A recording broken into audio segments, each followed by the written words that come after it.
Benditos hermanos en Cristo Jesús, bendito pueblo de Dios, con todo mi corazón, para gloria de Dios, porque es su sentir, deseo que la bendita presencia de Dios primeramente esté con usted, para que podamos y pueda tener el discernimiento y que Dios le dé el discernimiento por medio de su presencia de este bendito camino.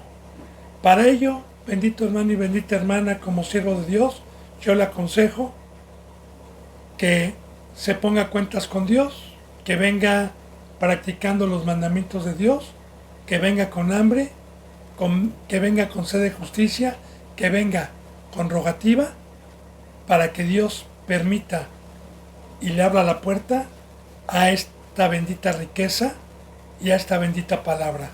Como dice en Timoteo, esto es bueno y agradable delante de Dios nuestro Salvador, el cual quiere que todos los hombres se salven y vengan al conocimiento de la verdad.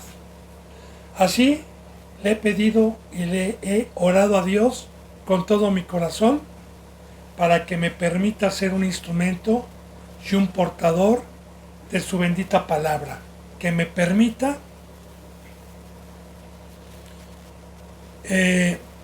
ser luz, ser sal, y que me permita en esta hora hablar su lenguaje. Yo he orado por todo aquel que está suscrito, por todo seguidor, por todos los que escuchaban la palabra y ya no la escuchan, para que Dios los regrese, por los que han de escucharla y que Dios tenga predestinado para que la escuche, tanto en México como en Estados Unidos, en Perú, en Ecuador, en Colombia, en Brasil, en Chile, en Puerto Rico y en todo lugar donde Dios permita que llegue esta bendita palabra, ya sea por este medio o cualquier otro medio santo que Dios utilice. Bendito pueblo de Dios, le recuerdo de todo corazón que Dios permitió subir las buenas nuevas de salvación de nuestro Señor Jesucristo por este medio, y lo encuentra de la siguiente manera: las buenas nuevas de salvación para el mundo, la puerta angosta. Mi hijo Ian Eduardo Garibay Ramírez, consiervo de este servidor y siervo de Cristo, ha sido utilizado para poder dar ese mensaje, para que usted, bendito hermano y bendita hermana, si tiene algún familiar que no es cristiano y no ha sido llamado, pues por este medio pueda, y nosotros nos ponemos a los pies de Cristo para ser servidor a todo aquel que acoja y crea en el mensaje que vino a dar nuestro Señor Jesucristo, que para eso se subió precisamente ese evangelio, para poder servir a Dios. Así que continuemos, bendito hermano y bendita hermana, con la enseñanza número 136, Salmos 94, 4. Vuelvo a repetir, Salmos 94, 4.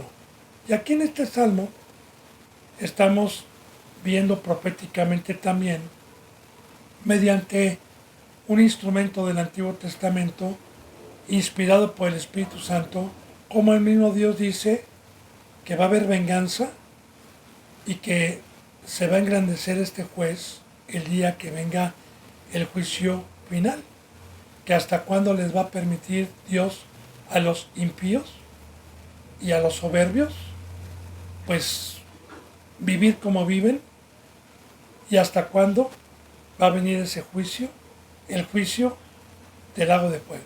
Aunque recuerde, bendito hermano y bendita hermana, que el furor y la ira de Dios, lo primero es quitarnos la vida, dejarnos apartados de este camino, dejarnos sin el conocimiento de la palabra con un velo, y dejarnos como instrumentos del enemigo sin saber. Y pero que cuando Dios da ese pago, muchos no se dan cuenta, padecen, sufren, tienen dinero, no se dan cuenta, ¿verdad? Más que los que podemos ver podemos darnos cuenta del horror del pago que Dios les ha dado.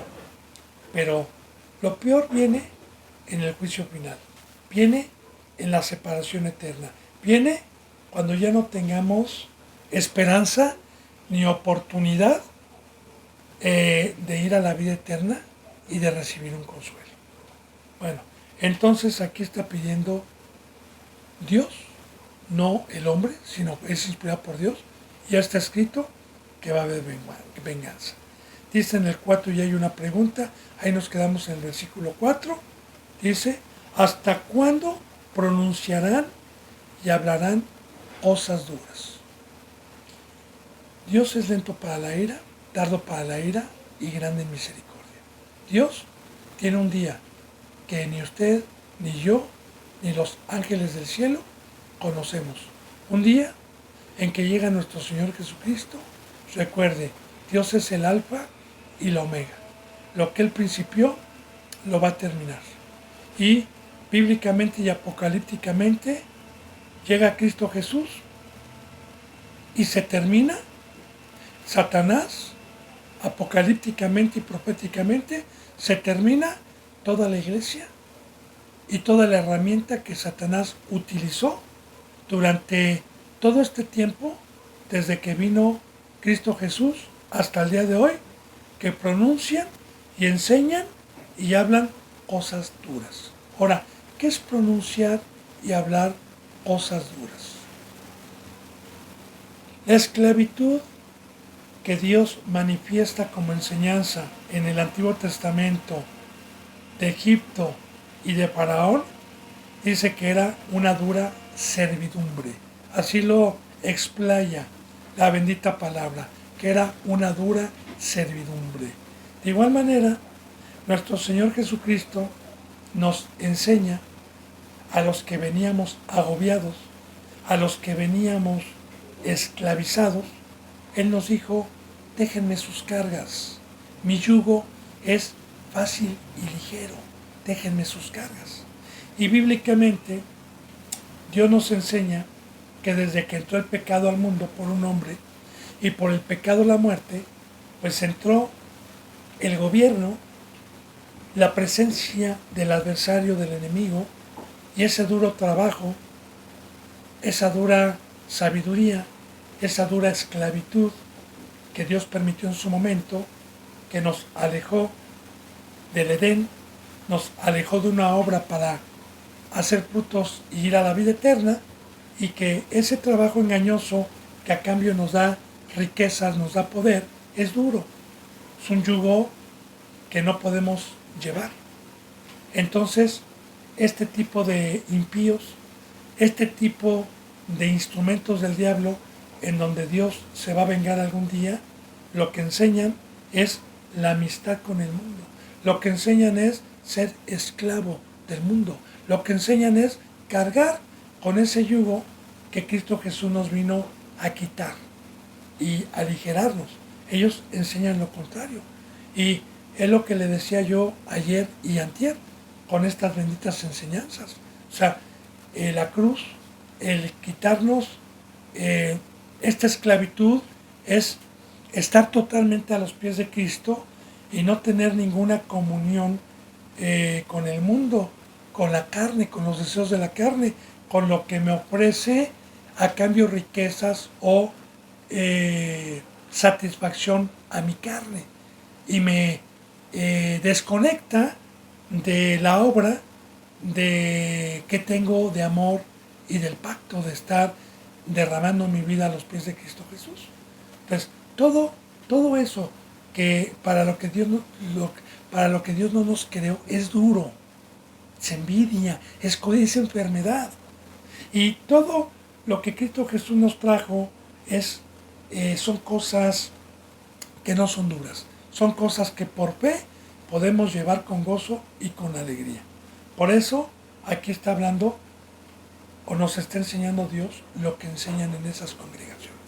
¿Qué es lo que pronuncian con sus bocas? ¿Hasta cuándo pronunciarán y hablarán cosas duras? Duras. Dice aquí. Y se vanagloriarán todos los que hacen iniquidad. Ahora, ¿hasta cuándo se van a vanagloriar? ¿Y qué es la palabra vanagloriar?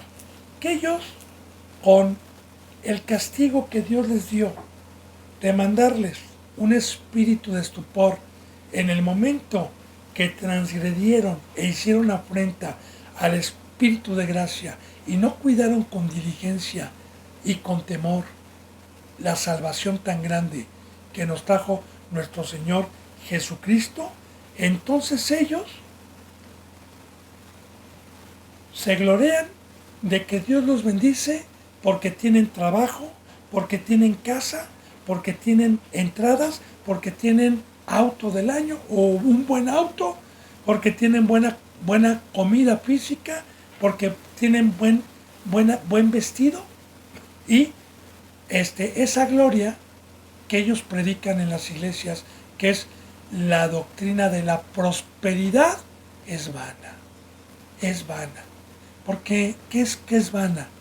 Que ellos lo que creen por el engaño de Satanás, que es de Dios, cuando venga Cristo Jesús a pedirnos cuentas y a ver el fruto que dimos, ellos van a decir, Señor, Señor, en tu nombre expulsamos demonios, en tu nombre enseñamos en plazas, y les va a decir, no los conozco, hacedores de maldad.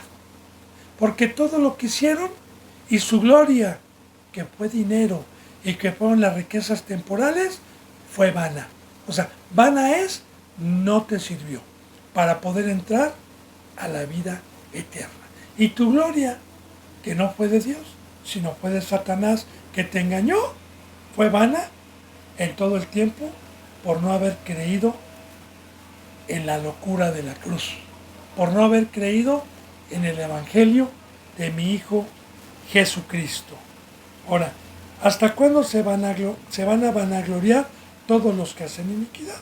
Y sí, esa gloria, ese tipo de doctrina, esa espada de Satanás que ya los mató,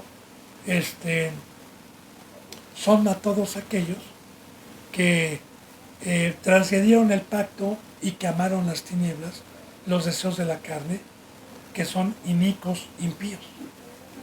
Inicuos, ¿verdad? Dice en el 5, a tu pueblo, oh Jehová, quebrantan, y a tu heredad afligen. Y aquí está, bendito hermano y bendita hermana, no lo digo yo.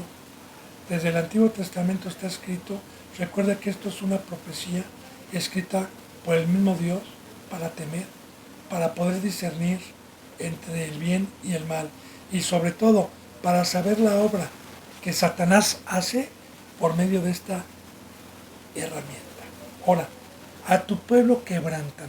Sí, es muy importante que Satanás y su trabajo es contra los justos, contra los que guardan los mandamientos, no con los que ya son su herramienta, no con los que son del mundo, no, sino con los que somos pueblo de Dios. Ahora, ¿qué es a tu pueblo quebrantan? La palabra quebrantar, bendito hermano y bendita hermana, es, por ejemplo, agarrar un vaso de barro, que nosotros somos de barro simbólicamente, y el barro es frágil, ¿sí? Y si yo cargo una taza de barro o un plato de barro a una distancia de 1 metro en un piso y lo dejo caer, se quebranta, o sea, se quiebra. De igual manera, Cristo Jesús, bueno, primeramente, cuando el pecado entró al mundo por un hombre y por el pecado la muerte, el vaso de barro que Dios había formado en el Edén para servirle a Dios, se quebró. Ahora bien, viene Cristo Jesús y viene nuestro Señor Dios, como el alfarero, a volvernos a dar una forma, la cual es el templo que Cristo Jesús vino a levantar, no por manos, ni por hombres, sino por órdenes de Dios, que es la iglesia, y que espiritualmente y por fe se nos va dando una forma mediante la ley, mediante la palabra de Dios, mediante una iglesia se nos va dando una forma para volver a ser un vaso, un plato, una jarra para la casa de Dios. Pero, ¿qué pasa cuando estamos en manos del alfarero y nos está dando la forma que perdimos?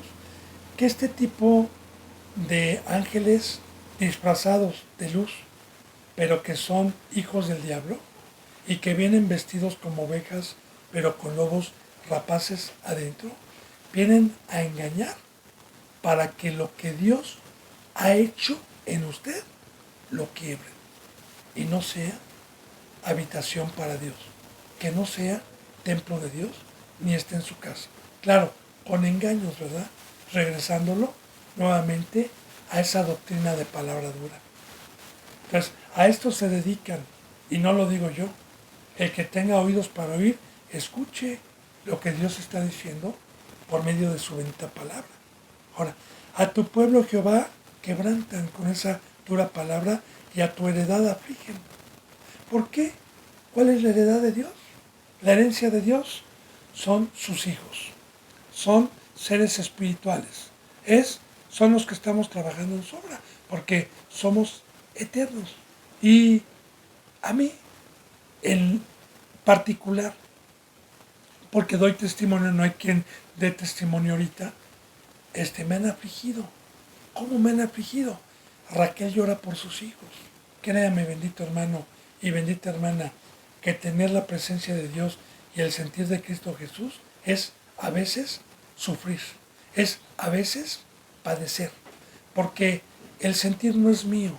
El ver a un hermano o a una hermana que fueron quebrantados por la herramienta de Satanás, como dice la palabra, Raquel llora por sus hijos, y como dijo Jesús, van a padecer, el que no padezca juntamente conmigo no va a entrar al reino de los cielos.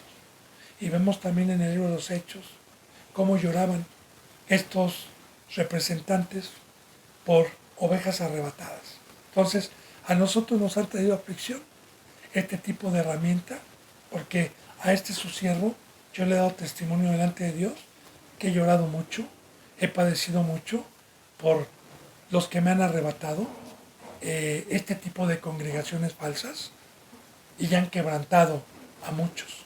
Entonces, nos han afligido. Por eso dice, Señor, ¿hasta cuándo? Por eso habla de una venganza. Dice entonces aquí, a la viuda y al extranjero matan, y a los huérfanos quitan la vida. Ahora, a la viuda. ¿Quién es la viuda? La viuda, con los simbolismos que nos pone Dios y los ejemplos, son los que murió el esposo y se quedaron sin un esposo. Ahora bien, mi esposo se llama Cristo. Yo soy la iglesia. Yo soy la esposa. Los que han alcanzado, mediante la gracia de Dios, una estatura donde Dios ya les dio un ministerio, entonces pasan a ser la esposa de Cristo. No en el discipulado, no en el proceso. Ahora, hay muchos, desde los primeros que empezaron esta obra, hace 2000 años, poco más de 2000 años, hasta la fecha, que ya siendo representantes han tropezado, han resbalado, y que todavía pueden tener, por la misericordia de Dios, un perdón a los que no practican el pecado, a los que tuvieron un tropiezo, como yo le he puesto el ejemplo de David, que no fue a la guerra, y que por no ir a la guerra le vinieron muchos otros pecados, y que Natán fue y lo despertó en la amonestación, se arrepintió. Ahora bien, estos a los que estuvimos algún día bien, y de cierta manera el pecado paga un salario y es la muerte. ¿Y cuál es la muerte? Pues que mi marido se separa y me quede viuda, me quede sin marido, ¿verdad? Porque el pecado paga un salario y es la muerte. Ahora, me quedo viuda y el extranjero matan. ¿Quién es el extranjero? El extranjero bíblicamente es los que no somos del mundo. los que somos peregrinos, extranjeros, advenedizos, gente de paso. Porque en el momento en que yo dejé de ser carnal, en el momento en que cambié mi patria de México y cambié el mundo por la vida eterna, Dios me hizo saber que si me daba el soplo de vida y me resucitaba, era eterno y que el planeta Tierra únicamente iba a ser para mí una preparación para poder ir a la vida eterna. Que el planeta Tierra lo fundó para que fuera el kinder, la primaria, la secundaria, la preparatoria, la universidad y el trabajo al recibirme y al terminar mi discipulado y la obra. Pero que no me acomodara aquí, que yo era extranjero, peregrino y gente de paso, que no hiciera amistad con el mundo. Pero hay muchos que así como pude enviudar por un tropiezo, o de igual manera pude cabecear como discípulo siendo extranjero y peregrino, llegan estos acaparadores y en vez de resucitarme, en vez de exhortarme, en vez de amonestarme, en vez de redarguirme, en vez de despertarme en amonestación, me dicen, no, ya eres salvo, y me engañan. Y me matan, me separan totalmente de Dios. Y claro, me ponen un yugo duro porque me regresan a la esclavitud con sus palabras. Estamos viendo, bendito hermano y bendita hermana, el fruto de los adversarios, de los enemigos. Pero, que va a haber un día en que Dios se venga, un día de juicio. Dice, a la viuda y al extranjero matan, y a los huérfanos quitan la vida. Ahora, ¿quién es el huérfano? El que todavía no ha entrado por la puerta del redil. El que todavía no ha sido adoptado espiritualmente por el Padre. Porque dice muy claramente en San Juan 1:12, en el Evangelio. Mas a todos los que le recibieron, a los que creen en su nombre, les ha dado potestad de ser hechos hijos de Dios. No engendrados de carne ni por carne, sino por el Espíritu Santo. De igual manera, Cristo Jesús estando en carne, cuando fue bautizado por instrumento en el agua por Juan el Bautista y bautizado en Espíritu por Dios, se oyó una voz del cielo que dijo, este es mi Hijo amado, ahí está, en el momento que recibió el Espíritu Santo, en quien yo tengo complacencia. De igual manera, yo era hijo del diablo. Bueno, no hijo del diablo, simplemente estaba separado de Dios, gobernado por Satanás, ajeno y engañado. Pero cuando yo creí, era huérfano. Pero cuando yo creí, entonces fui adoptado. Ahora, ¿qué dice esto que al huérfano quitan la vida? Ah, bueno, pues ellos van a ser un prosélito, recorren cielo y mal, predican entre paréntesis la salvación para hacerlos doblemente hijos del infierno, para enseñarles el mundo, para enseñarles nada más a decir no a los muñecos de palo, pero sí hagan todo lo demás que hacen en el mundo. Nada más, eso, ¿verdad? Esa es la única diferencia, ¿verdad? Y cosas que engañan, ¿verdad? Que la faldita, cosas que engañan, pero no la cruz de Cristo Jesús. Pues a los huérfanos quitan la vida en vez de darles vida, porque Cristo Jesús vino a darnos vida y Satanás vino a quitarla. Ahí estamos viendo los dos frutos, ¿verdad?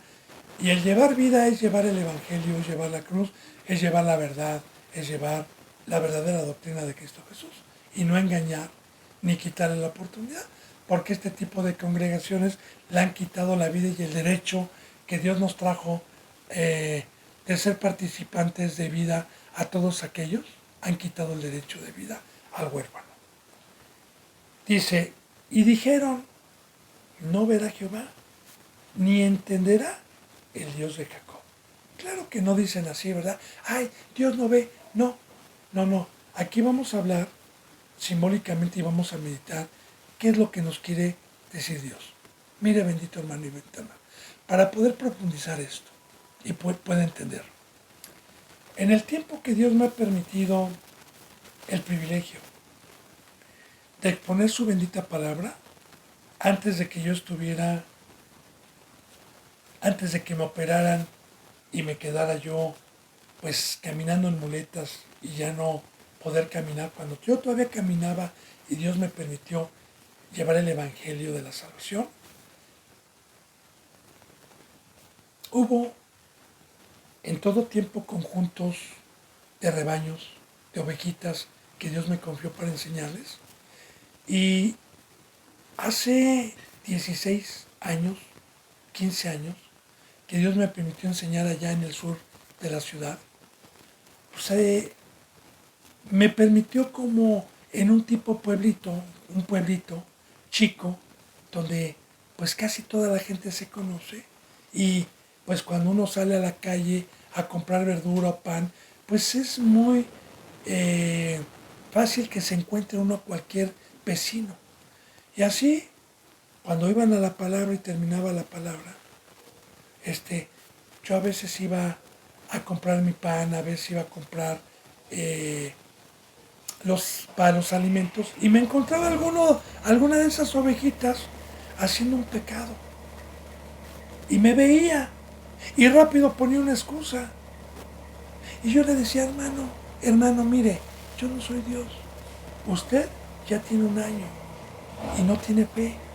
Usted no tiene fe porque la bendita palabra nos ha enseñado que Dios es omnisciente y omnipresente, que Dios está en todos lados y que todo lo sabe. Y que tiene ángeles y tiene una nube de testigos arriba que nos están viendo a ver qué hablamos, que tiene con todos nuestros cabellos, que sabe lo que vamos a decir en cada frase que todavía no sale de nuestra boca y Dios ya sabe en qué va a terminar. Y usted es incrédulo. Y usted cree y es hipócrita, porque cuando va a la congregación se comporta como un santo para ser visto por los demás y que le aplaudan y que nos engañe que es cristiano. Pero usted se va como los fariseos y es hipócrita. No cree. Entonces, si usted no cree, hermano, que Dios lo está viendo, que está anotando cada acción, porque la bendita palabra dice, ¿verdad?, que en aquel día Dios nos juzgará y nos dará el pago según lo que hayamos hecho en el cuerpo, sea bueno o sea malo. Y Él nos va a sacar un video desde el momento en que entramos por la puerta del redil, día con día, hora con hora, de todo lo que hicimos.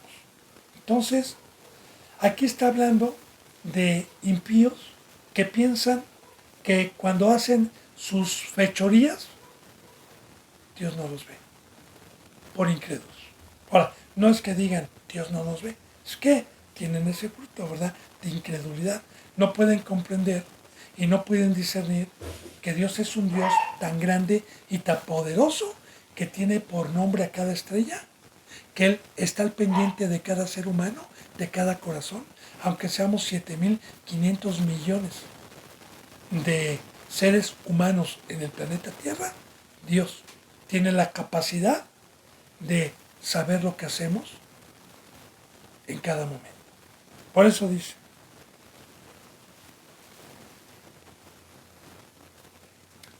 dijeron en el 7, no verá Jehová ni entenderá el Dios de Jacob lo que hicimos. No va a entender, así que sigamos. Y ya le dije, estos son los incrédulos. Yo le digo como testimonio, también ya se lo dije, ¿no?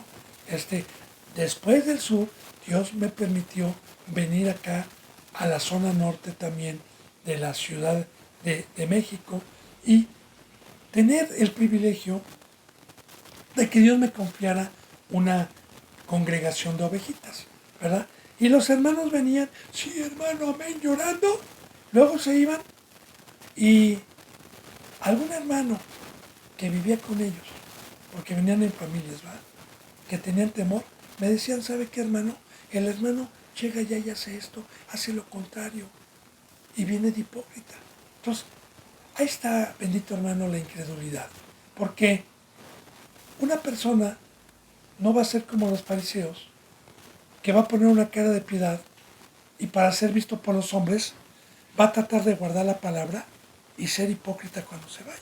Hay muchos que lo hacen, pero el que cree que hay un juicio, el que cree que hay un Dios, el que cree por fe que Dios nos está viendo en todo momento, tiene temor.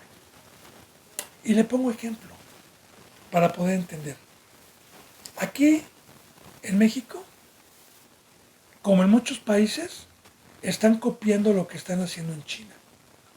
En China, por ejemplo, porque el símbolo de los masones es un triángulo con un ojo que todo lo ve. Y quiero decirle, bendito hermano y bendita hermana, que Satanás imita al diablo. Yo quiero decirle, no va ahorita con enseñanza, pero quiero decirle que los masones, el gobierno mundial, nos espía. Que su teléfono, si usted tiene teléfono, tiene un ojo donde lo están vigilando. La pantalla LCD que usted tiene un ojo. A mí no me importa, yo tengo pantalla, tengo teléfono. Saben que yo soy cristiano, saben lo que hago. Y de igual manera en la ciudad hay cámaras por todos lados ya. Más en China, ¿eh? Ahora, los tontos delincuentes que no están actualizados, porque son tontos, siguen cometiendo fechorías en la calle, asaltos, matanzas. ¿Y qué cree? A muchos han agarrado por las cámaras, porque las cámaras todo lo ven. Y el malhechor piensa que nadie lo está viendo en ese momento. ¿Sí? Y así han agarrado a muchísimos. Y ha bajado en muchas naciones pues el índice de la delincuencia por los que saben y tienen el conocimiento de que pues nos están viendo y ya no pueden hacer. De igual manera aquí, ¿no? Yo le pongo simbolismos, yo le pongo ejemplos, porque el cristiano que verdaderamente cree, el cristiano que verdaderamente sabe, no va a decir, Dios no nos ve, vengamos, hagamos el mal, y luego lleguemos y disfracémonos de ángeles de luz. Bueno, dice en el 8, entended, necios, palabra de Dios. Palabra de Dios. Que claro que el necio nunca va a entender. Esto nos lo deja Dios como conocimiento a nosotros, ¿verdad? El entendimiento de la ira de Dios. ¿Y el necio quién es? El necio es aquel que se le dice, hermano, ya no robe, hermano, ya no secuestra, hay cámaras en toda la ciudad. Con ejemplos, ¿eh? Y aún así, ya a mí nadie me ve. Y no lo cree. Entonces, de igual manera aquí, los necios son aquellos incrédulos que están practicando el pecado, que no guardan, que se les ha dicho 1, 2, 3, 4, 5 veces, hermano y hermana, por favor, le suplico, lo amo, Dios le ama, ya no haga esto. Esos son los necios. Entended, necios, del pueblo. Del pueblo es de los que entraron por la puerta del redil, ¿sí? Y ustedes, fatuos, ya de entendimiento, ¿va? Ya expuestos al infierno, fatuos, ¿cuándo seréis sabios? Ahora, meditemos en lo que le acabo de decir. Aquel que era secuestrador, ladrón, y fue sabio para estudiar lo que es una cámara, y fue sabio para ver que hay cámaras en toda la ciudad, fue sabio y mejor dejó de delinquir porque dijo, no, yo voy a ir a la cárcel, me están viendo. Ese fue sabio. Mas el tonto fue el que no creyó, el que no escudriñó. Ahora, también bendito hermano y bendita hermana, cuando Dios dice hasta cuándo serán sabios, es muy importante. Primera, el temor es el principio de la sabiduría. El temor a Dios. ¿Por qué? ¿Por qué el temor a Dios es el principio de la sabiduría? Porque lo que más teme un cristiano, lo que más le puede horrorizar a un cristiano es la muerte espiritual. Al que tiene discernimiento. Y el pecado paga un salario y es la muerte. La muerte, muchos le temen a la física y muchos tiemblan cuando se les pone una pistola, lloran, claman. Ahora, la muerte espiritual es peor aún. Ahora, yo como cristiano le tengo horror. Y si sé que el pecado paga un salario de la muerte, entonces voy a temer. ¿Y de qué me va a servir temer?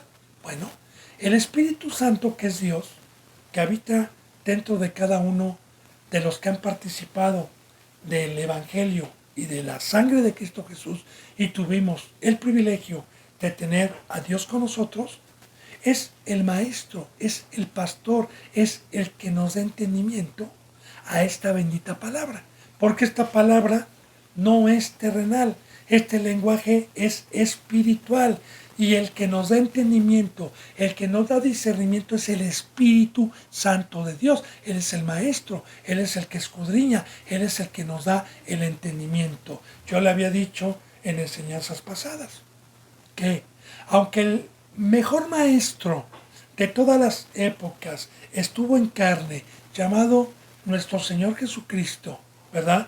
El mejor apóstol, pastor, maestro y profeta, y que tenía toda la sabiduría en su corazón, muchos que venían a escucharlo le dijeron, demonio tiene. Muchos que vinieron a escucharlo no entendieron y dijeron, tú eres esta palabra, porque la palabra se ha de discernir con la presencia de Dios, con el Espíritu Santo de Dios.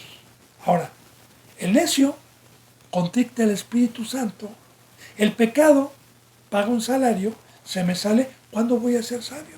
O sea, yo si leo, si voy a la congregación, si estudio, si me aprendo versículos de memoria, sin el Espíritu Santo, nunca voy a penetrar a la profundidad y al discernimiento que tiene la palabra. No la voy a entender. Y voy a terminar, como la mayoría, torciendo las escrituras y predicándola terrenalmente. Ahora, por eso, al necio, al impío y al inicuo les dice Dios, ¿hasta cuándo van a ser sabios? Dice en el 9, el que hizo el oído no oirá. El que formó el ojo no verá. Ahora, fíjense nada más qué grandeza, ¿no? Dice Dios, a ver, seres humanos, el Creador que hizo el oído, donde tú escuchas cualquier cosa que te hable, el que hizo el oído, ¿no oirá lo que tú predicas? ¿No oirá lo que tú enseñas? ¿Y no verá tu pecado cuando te vas de la congregación? ¿Tú crees que yo, siendo el Creador, dice Dios, y el Todopoderoso, que te diseñé y te hice, no crees que yo escuche? ¿No crees que yo vea lo que estás haciendo? Entonces, yo le había dicho con los versículos de arriba, ¿verdad? El incrédulo piensa que Dios no lo ve. Dice en el versículo 10, el que castiga a las naciones no reprenderá. El que castiga a las naciones no reprenderá. No sabrá el que enseña al hombre la ciencia. Ahora, ¿qué está diciendo?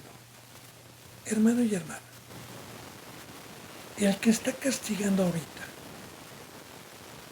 a todas las naciones, en México, violencia, inseguridad, un país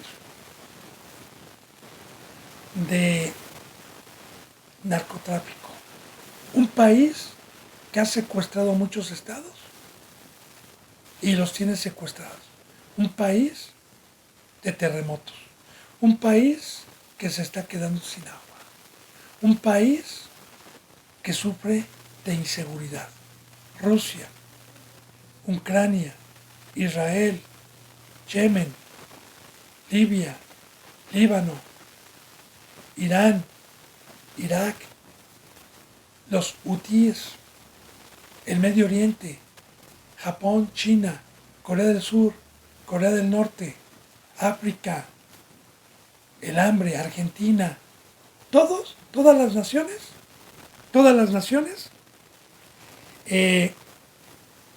las está reprendiendo Dios. ¿Por qué? ¿Por qué son los principios de Dios de parto? Porque cuando uno va a tocarles el corazón para decirles, vengo a traerles un mensaje de Dios, con la... ¡No! ¡No moleste! ¡Soy católico! ¡No, ahorita no! ¿Qué no tiene cosas que hacer? Azotes de puerta, otros no, gracias, ahorita no. Y puras groserías y majaderías. Se lo digo porque aquí, por la gracia de Dios, no para la jactancia, se salen 2 días a la semana a llevar el Evangelio. No se salen más días porque quiero decirle que esta obra que Dios ha permitido tiene años. ¿Y qué creen? No ha dado un fruto. Y no me espanta, porque estamos en los tiempos de la apostasía, en los tiempos de maldad, en los tiempos proféticos. Entonces, bien, Dios es justo, ¿verdad?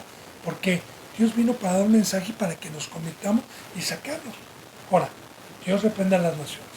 Y de igual manera, en el Antiguo Testamento, vemos y conocemos la ira de Dios sobre los necios, sobre el pueblo que tuvo el privilegio de tener esta ley del pacto, del primer pacto, el terrenal, y los que no cumplieron y los que no quisieron, como en el diluvio, como en Sodoma y en Gomorra, como en la deportación a Babilonia en los tiempos de los reyes. Entonces, sí nos dice Dios muy claramente también en el Nuevo Testamento que todas estas cosas Dios las dejó vivas en su bendita palabra para los que quisieran vivir impíamente. Entonces, ahí está el temor. Yo veo cómo Dios reprende tanto a las naciones como a los impíos y mejor temo. Ahora, otra vez, el que castiga a las naciones no te reprenderá a ti. Se está castigando a Rusia, si hay hambre, si hay violencia, ¿tú crees que no te va a reprender a ti por decir soy hijo de Dios? Pero es hipócrita, también te va a reprender. Dice, no sabrá el que enseña al hombre la ciencia. Ahora, ¿quién es el que nos enseña esta sabiduría y ciencia? Dios. Dice, no sabrá lo que estás haciendo. Si yo te enseño este camino, si yo soy el pastor, si yo soy el maestro y te estoy enseñando todos los días, ¿tú crees que no voy a saber lo que estás haciendo? Dice en el 11, Jehová conoce los pensamientos de los hombres que son pura vanidad. Ahora mire, hermano y hermana, vamos a meditar en esto, los pensamientos del hombre. Desde el Antiguo Testamento, cuando Dios pedía como una sombra de lo que iba a venir, ya profetizando primeramente el sacrificio que iba a ser nuestro Señor Jesucristo en la cruz, todo animal que Dios le pidió a la tribu de Leví, que eran los sacerdotes, el sacrificio, el becerro, la oveja, tenían que poner las manos sobre su cabeza, tenían que degollarlo, ¿sí? Yo antes decía, oiga, ¿qué carnicería? ¿Qué tipo de sacrificios? Recordemos que la Biblia es espiritual, es profética, que era una sombra, ¿verdad? Y tenían que invertir la sangre en un lebrillo, partir el animal y quemarlo a la leña. Todo con símbolo. Ahorita no me voy a meter a explicar de todo, pero sí de los pensamientos. Entonces, en el momento en que degollaban al animal, ¿sabe lo que significa? ¿Sabe la profundidad como una sombra de lo que venía, lo que hoy significa? Meditando en la palabra, significa que todos aquellos que hoy, como animalitos, somos sacrificados en el bautizo voluntariamente a una muerte, a una separación, se nos degolla, se nos quitan nuestros razonamientos que teníamos, la vana manera de vivir que teníamos de nuestros padres, toda esa sabiduría del mundo, y se me puso la cabeza de Cristo para que yo fuera nada más cuerpo y la cabeza de Cristo. Porque cuando la bendita palabra nos enseña que la cabeza de la iglesia es Cristo, es que mis razonamientos, el yo creo, el yo pienso y los caminos que al hombre parecen derecho y que quieren meterlos aquí en este camino, no. Esos pensamientos son vanos.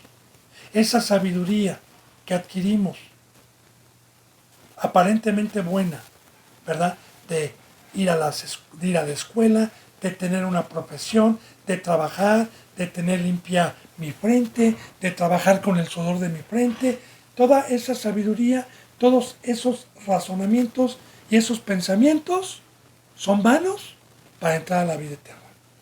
No sirven de nada. Ahora, la cabeza es Cristo. ¿Dónde está la cabeza? En el Nuevo Testamento. Como dice la palabra, si alguien habla o alguien enseña, hable conforme a las palabras que Dios da y ministre conforme al Espíritu Santo. Esa es la ley que está escrita. Entonces, a mí me dicen, oiga hermano, ¿usted qué opina de esto? Yo les abro la Biblia y dice, no es lo que yo opine, aquí está escrito y esta es la verdad, hermano. Cualquier otra cosa que no venga en la Biblia y que yo opine, se llama el árbol de la ciencia del bien y el mal. Y entró la sabiduría del diablo. ¿Y qué pasó en el Edén? Hablando de estos pensamientos vanos. ¿Qué significa el árbol de la ciencia del bien y el mal? ¿Qué significa? Bueno, yo le pregunto a usted. ¿A usted qué le parece que se casen los homosexuales y que puedan adoptar hijos en su nación? Usted va a decir quizás mal, pero otro va a decir bien. Ahí está el árbol de la ciencia del bien y el mal. Ahí están también, en la misma casa donde yo nací y donde usted nació, el padre, la madre y los hijos tenían diferencias porque uno creía que una cosa estaba bien y el otro creía que no. No, papá, es que para mí, ¿qué de malo tiene que vaya con mi amigo? ¿Qué de malo tiene tener una novia? ¿Qué de malo? Y la madre también otro concepto, el padre otro concepto, la ciencia del bien y el mal. Aquí está, en cada nación, en cada país. Los que van para gobernar las naciones, ¿cuántos partidos opositores, que así se llaman, opositores o de la izquierda o de la derecha hay? ¿Cuántos? No, es que a mí lo que usted piensa para, para la nación no sirve, ¿eh? Sus planes y sus proyectos, a mí no. Yo opino esto y siempre están. Ahora, Dios, por su gracia y por su misericordia, me quitó ese dolor de cabeza y me dio la cabeza que es Cristo, la cual me trajo dirección, paz y luz. Pero jamás he vuelto a meter mis pensamientos. Ahora, si Dios me quita el Espíritu Santo, me quita la cabeza que es Cristo y meto mis razonamientos. Voy a meter mis pensamientos y voy a decir, no, es que ir a las escuelas es bueno, hermano, es que el trabajo es bueno, hermano. Y voy a meter mis pensamientos. Ahora, fíjense bien, Jehová conoce los pensamientos de los hombres, que son vanidad. Yo ya no tengo el pensamiento de hombre. Yo ya no pienso. Yo tengo la cabeza de Cristo. Y mis pensamientos son con la cabeza de Cristo. ¿Sí? Entonces, aquí está hablando del impío, del inicuo, que Dios lo deja sin Cristo, lo deja sin discernimiento y por naturaleza empiezan a meter sus pensamientos. Y todo pensamiento, aunque parezca bueno, no les va a servir para la vida eterna. Dice en el 12. Bienaventurado el hombre a quien tú, Jehová, corriges y en tu ley lo instruyes. Aquí ya está. Bienaventurado el que tiene la cabeza de Cristo. Bienaventurado el que tiene el Espíritu. Bienaventurado el que todavía Dios gobierna, porque los pensamientos de Dios no son los del hombre. Porque este camino y esta sabiduría no es terrenal, es de allá arriba. Por eso, bendito hermano y bendita hermana, para ser acreedores a esta bienaventuranza hay un precio. El precio es temer. El precio es no pecar. El precio es tomar mi cruz. El precio es temer sabiendo que estando con mis hermanos o estando sin mis hermanos, Dios me ve. Y que todo lo que haga, lo haga para Dios con temor y temblor. Ahora, yo guardo el pacto, yo soy íntegro, yo tengo temor, soy bienaventurado. Y voy a tener esta bendición. Bienaventurado el hombre a quien tú, Jehová, corriges. Y en tu ley lo instruyes. Ya no son los pensamientos del hombre. Ya no son, hermano, este es el camino. Hermano, no. Y vuelvo a repetir. Usted me dirá, tengo la Biblia. ¿Y eso qué? La Biblia tiene sellos. La Biblia tiene un velo. ¿Solamente Dios quita los sellos? A los que Cristo Jesús ama, y a los que ama son a los que le aman. Y a los que les quita el velo Dios es a los de un corazón sincero y puro. Y ese es bienaventurado porque va a poder escuchar la sabiduría de vida, la instrucción que nos conviene caminar, y bienaventurado el que corriges.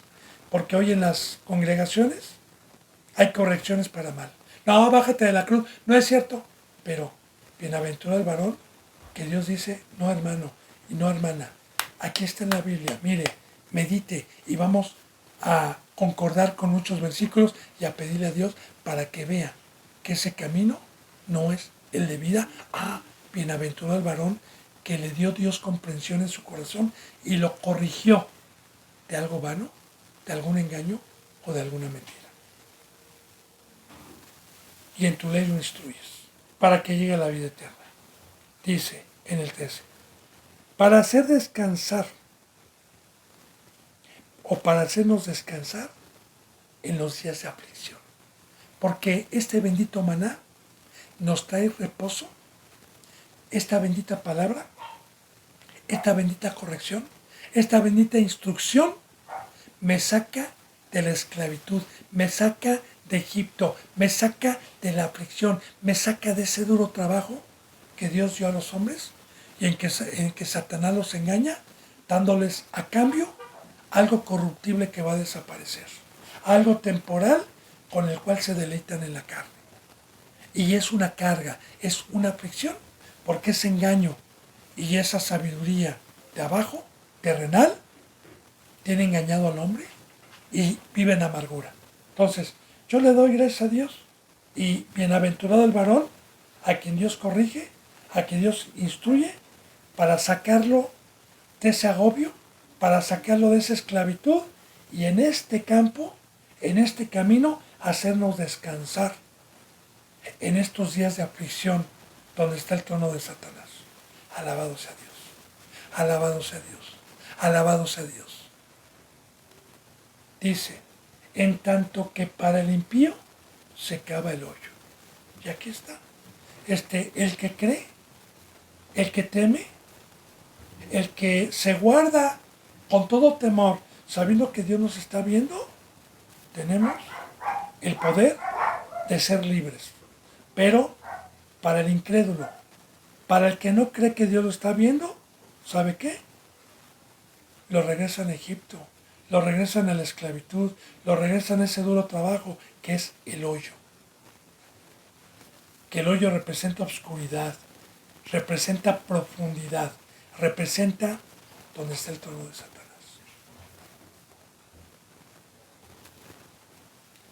Dice en el versículo 14, porque no abandonará Jehová a su pueblo, a los que le temen, a los que creen, a los que se guardan. Dios no abandona al justo, ni desampara al justo. No abandonará Jehová a su pueblo en el hoyo, en la adversidad, en la oscuridad, en el engaño, en la muerte. No, no abandonará. Y su pueblo, recuerde, su pueblo, ¿cómo reconoce? ¿Cuál es el pueblo de Dios? El pueblo de Dios es extraterrestre. ¿Qué es extraterrestre? Que no somos de aquí. Que somos extranjeros, peregrinos, advenedizos, gente de paso. Que somos espirituales. Ese es el pueblo de Dios. Recuerde, mi Padre está buscando adoradores de espíritu, espíritu, porque en espíritu es necesario que le adoren. De aquí en adelante, a nadie conocemos a carne. Si a Cristo lo conocimos en carne, ya no lo conocemos así. Entonces, ese es el pueblo de Dios. El que está en la cruz, el que está arriba, el íntegro, el que no peca. Ahora, Dios no desampara, o sea, no nos quita su presencia, no se aleja. Seguimos ardiendo como una lámpara. No nos desampara, nos sigue dando la diestra, nos sigue hablando todos los días. Dice, porque no abandonará Jehová a su pueblo, ni desamparará su heredad. ¿Qué heredad? Pues Dios nos mandó a su Hijo Jesús para que estuviéramos eternamente con Él como hijos. Esa es su heredad. Sus hijos, su familia. Es una herencia. Y es una herencia inmarcesible. Es una herencia eterna, por la cual Dios y Cristo Jesús están trabajando con los mansos, con los que tienen hambre, con los que lloran, con los pobres de espíritu, con los pacificadores. Esa es su heredad. Dice, no nos desamparará, sino, dice en el 15, sino que el juicio será vuelto a la justicia. Y en pos de ella irán todos los rectos de corazón. Ahora, aquí está proféticamente hablando, ¿verdad? Sino que el juicio, ¿cuál es el juicio? Lo que trajo Dios por medio de Cristo, esta bendita ley, esta bendita palabra, ¿para qué no las trajo? Ponga atención. Sino que el juicio será vuelto a justicia. O sea, el que nos haya venido a juzgar Dios por medio de Cristo y nos haya dejado esta ley, ¿para qué es? Para ser justos, para no pecar, para ser íntegros. Porque la palabra justicia es que cumplir y ser acreedor a practicar toda su ley, todos sus mandamientos.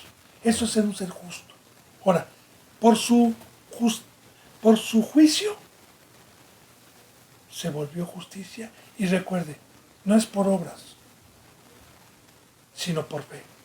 Esta ley se puede practicar todos los días únicamente no contactando el poder que Dios me dio para poderme deleitar y poder saborear como miel cada mandamiento al estarlo practicando. Dice entonces, sino que el juicio será vuelto a la justicia y en pos de ella irán todos los rectos de corazón. En pos de este juicio, en pos de caminar como Cristo, en pos de alcanzar la perfección, en pos de alcanzar la integridad, únicamente irán los rectos, los que en todo momento temieron, sabiendo que Dios nos ve, que Dios nos oye, que Dios nos escucha y que delante de Dios no practicamos el pecado, que no nos desviamos ni a la izquierda ni a la derecha y vamos a alcanzar la justicia, la estatura del varón perfecto, que es a la que Cristo Jesús, pero solamente los rectos de corazón. Bendito hermano y bendita hermana. Dice en el 16, ¿quién se levantará por mí contra los malignos? ¿Quién estará por mí contra los que hacen iniquidad. Ahora, aquí Cristo Jesús nos vino a levantar de los muertos para entrar en una batalla. Se nos adiestró, que es el discipulado, como soldados, y se nos dio una espada, se nos dio un yelmo, se nos dio una coraza, se nos dio un escudo, se nos dio un calzado para salir a la guerra, a pelear contra la mentira, contra el engaño, contra la iniquidad, contra la impiedad, contra los falsos profetas, para todos los que se levantan en contra del conocimiento y de la verdad, en contra de los falsos representantes que se disfrazan de ángeles de luz. Pero dice Dios, ¿quién dice heme aquí? ¿Quién se levantará por mí? Dice Cristo. Y por Dios, ¿quién se levantará por mí? Yo ya vine. ¿Quién de ustedes se levantará contra los malignos? Que aquí, bendito hermano y bendita hermana, estamos descubriendo el fundamento, el engaño de Satanás y de sus seguidores. Y de igual manera, no nada más por este medio, la gloria se la doy a Dios, me ha permitido también cara a cara descubrir el fundamento de los malignos y el engaño cuando Dios me ha dado oportunidad. Pero para ello hay que tener sabiduría, hay que tener a Dios, hay que tener su presencia, hay que ser íntegro. O sea, ¿quién? Por eso hay que decirle, heme aquí, Señor. Pero recuerde, antes de decirle, medite el precio para que podamos ir a la guerra. ¿Quién estará por mí contra los que hacen iniquidad? Otra vez, ¿verdad? Contra los que hacen. Cristo Jesús primeramente les vino a decir, ustedes son de vuestro padre el diablo, ustedes son pecadores, y una vez que Cristo Jesús cumplió, dijo, ahora les toca a ustedes. A los que tomaron su cruz, a los que me siguieron, a los que dejaron todo. Y o somos de Cristo o estamos contra Cristo. ¿Quién estará por mí contra los que hacen iniquidad? Entonces, el señalar, bendito hermano y bendita hermana, a una iglesia inicua, impía, al estar señalando y quitando el fundamento para que no sean engañados y estar diciendo con la verdad y que nos conste por el fruto que tienen y estar con la plena certeza de estar enseñando con la palabra la mentira de esas iglesias o de esos inicuos, ¿es válido? Claro, porque a mí me han dicho, el hermano juzga, el hermano, cuidado. No, aquí está, ¿quién se levantará por mí? Como Cristo Jesús, ustedes son de vuestro padre el diablo, y como Cristo Jesús les decía a sus discípulos, cuídense de la levadura de los fariseos. Bendito hermano y bendita hermana, libro profético, palabra de Dios. Se me ha ido la hora, se me ha ido esta enseñanza, pero si Dios me lo permite, en su misericordia, mañana seguiremos con la enseñanza número 137 y continuaremos con este salmo, con el versículo 17. Que la gracia y la paz se queden con ustedes. Les mando un abrazo y el beso del óculo santo. Gracias.